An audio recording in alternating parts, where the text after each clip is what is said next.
تذكر يوما كنت تعانق دمعة الفكر تناجي الله في صبر وترجو رحمة تسري. سب سے اس دور میں ضرورت یہ ہے کہ آدمی بس 2-3 چیزیں لازم پکڑ لے: تلاوت قرآن اور کثرت ذکر، اور افضل ذکر کیا ہے؟ لا الہ الا اللہ محمد رسول اللہ، اور درود شریف اور استغفار.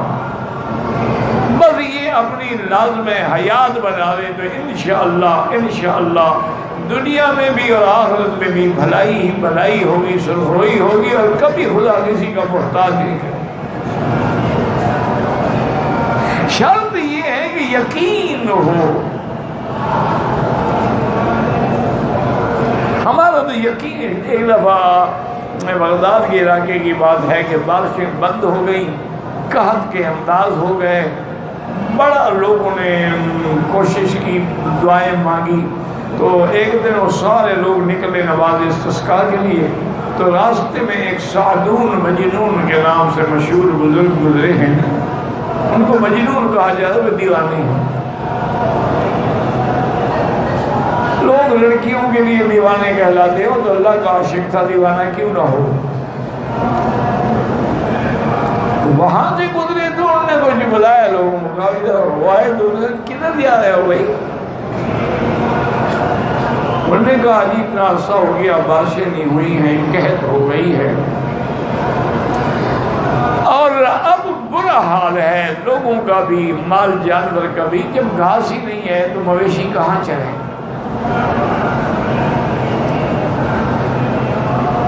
ہنسنے لگ پڑے. مجذوب آدمی کہنے کہ اتنے کام کے لیے سارے نکل رہے ہیں، یہ تو معمولی سا کام مجھول کر کے دیکھا. اللہ میاں بس اپنے پاگل کی بات مان لو، بارش کر دو. ہم تیرے دیوانے ہیں، دیوانوں کی لاج آپ نے تو رکھنی ہے، بس بارش فرق. یہ لوگ ہم تو 2 کتابیں پڑھ لیں تو اپنے آپ کو عالم کہلواتے ہیں.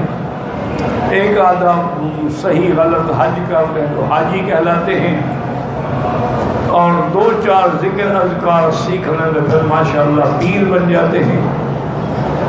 اللہ والے جو تھے نا، یہ اسی طرح ایک دفعہ بارش نہ ہوئی تو لوگ آئے حضرت ذنون مصری رحمۃ اللہ علیہ کی خدمت میں کہ حضرت دعا فرمائیں، اللہ بارش عطا فرما دے.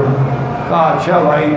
جب لوگ چلے گئے تو حضرت ذنون مصری وہاں سے اٹھے اور مصر کی حدود سے باہر آ گئے. کہا اللہ میاں میرے گناہوں کی وجہ سے بارش نہیں آ گئی تھی نا، اب تیرا گناہ گار بندہ تو نکل گیا مصر سے، اب تو رحمت کرو مصر والوں پر.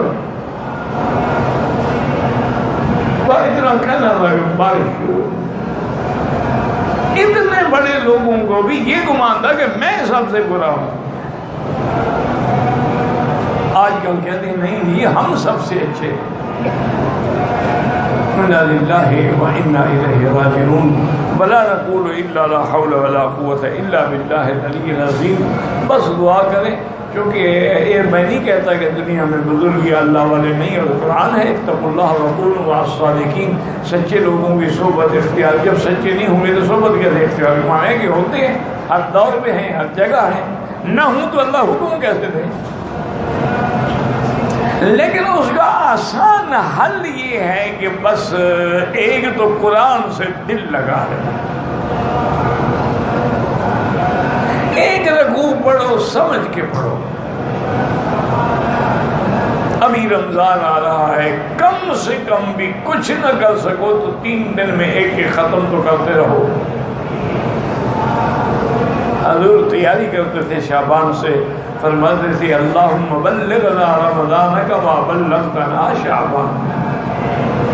یا اللہ جیسے تو نے ہمیں شعبان نصیب کیا، رمضان بھی نصیب کرنا. اور بی بی عائشہ فرماتی کہ سب سے زیادہ روزے نفلی جو ہیں وہ حضور شعبان میں رکھتے تھے، اور اتنے روزے کبھی کسی مہینے میں نہیں رکھتے تھے. استعداد تھی رمضان کے لیے، تیاری ہو گئی. اور رمضان جو ہے یہ شہر قرآن ہے، قرآن کا ہی مہینہ ہے، قرآن رمضان میں اترا ہے۔ تو اللہ تمہیں توفیق دے، کم از کم یعنی اتنا تو کرو نا کوشش کہ 3 دن میں قرآن کا ایک ختم ہو جائے۔ امام شافعی رحمۃ اللہ علیہ رمضان میں روز ایک ختم کرتے تھے۔ آج ہی مجھے ایک آدمی بتلا رہے تھے، ہمارے مدرسے کے مدرس تھے قاری یاسین رحمۃ اللہ ان کی قبر پہ کروڑوں رحمت فرمائے۔ آج ہی مجھے ایک شیخ دوست ٹیلیفون کا بتایا، صاحب کو حضرت یاد ہے؟ میں نے کہا میرا تو وہ دوست تھا، کہتے یاد ہے حضرت اسے 2 رکعتوں میں پورا قرآن پڑھا تھا۔ کھڑے ہوئے 2 رکعت میں، پہلی رکعت 15ویں پارے پہ، دوسری رکعت بالناس، اور سارے قرآن میں ایک غلطی نہیں لگی، پیچھے 100 حافظ کھڑے تھے،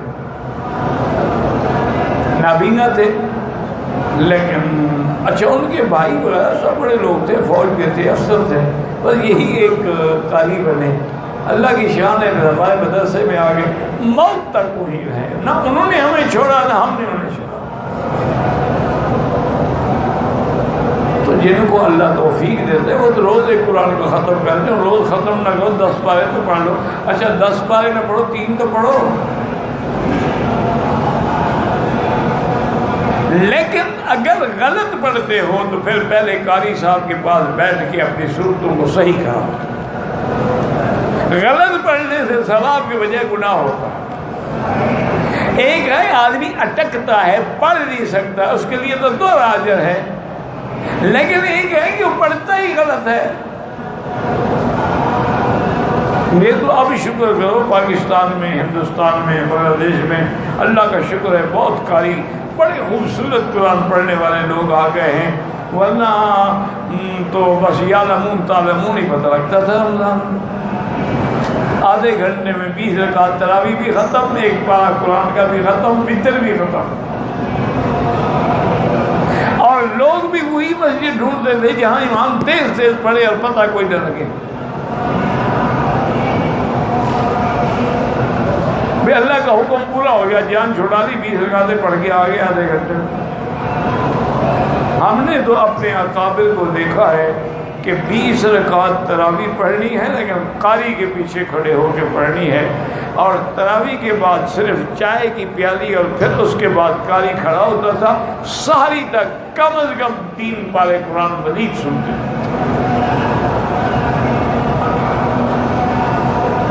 بوڑھے آدمی، یہ بھی نہیں ہوئی جوان، تو اس لیے بس یہ میری باتیں پلے باندھ لیں، قرآن، درود شریف، استغفار اور ذکر لا الہ الا اللہ محمد رسول اللہ، چلتے پھرتے اٹھتے بیٹھتے، وضو ہے نہیں ہے، عورت پاک ہے نہ پاک ہے، اللہ کا ذکر کرتے رہو بس۔ اس ذکر کے اندر اتنی بڑی نعمتیں ہیں کہ اولیاء اللہ کہتے ہیں جو بھی ہم نے پایا اسی ذکر سے پایا۔ ہمارے ایک بزرگ تھے، وہ کبھی کبھی جوش میں آتے ہیں، کہتے اللہ کے بڑے مزے، جو آئے سو چکھ لیں، آؤ چکھو، دور کھڑے ہو کر دریا کا نظارہ کیا کرتے ہو۔ تو اس لیے ان چیزوں کا خیال رکھیں۔ اللہ آپ کو بھی مجھے بھی رمضان نصیب فرمائے اور اس کے استقبال کی توفیق عطا فرمائے۔ اللہم ارزقنا قیام رمضان و صیام رمضان۔ یا اللہ ہمیں صحیح معنی کے اندر روزہ رکھنے کی، تراویح کی، تہجد کی توفیق عطا فرما، ایمانا و احتسابا خالص تجھ سے ثواب لینے کی۔